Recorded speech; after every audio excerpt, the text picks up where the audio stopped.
Əziz xanımlar, siz dişil enerjinizdən çıxıb eril enerjiyə keçid edəndə, yəni qarşıdakı cinsə, bir oğlana, bir kişiyə qışqıraraq, səsinizin tonunu qaldıraraq, hansısa bir əl hərəkətləri ilə ona hücum edər kimi hərəkətlər, danışıqlar edərsinizsə, qarşı tərəf öz qarşısında bir xanım obrazı görmür artıq. Yəni kişi beyni qarşısında onu təhdid edən bir kişi görür. Və burada həmin kişi beyni artıq özünü qoruma, özünü müdafiə eləmə sisteminə keçid eləmiş olur. Ona görə nə olur olsun, siz dişil enerjinizdən çıxmayın.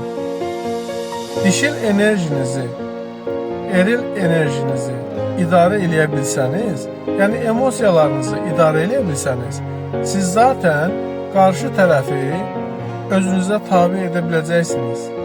Bütün problemlərin kökü əslində sizin özünüzdədir. Siz qarşı tərəfdə gördüyünüz hər bir şey sizin güzgünüzdür. Özünüzdə düzəltdiyiniz bütün hissləriniz, bütün emosiyalarınız, bütün duyğularınız artıq qarşı tərəfə yansımış olacaq və siz hər şeyin yolunda olduğunu görəcəksiniz.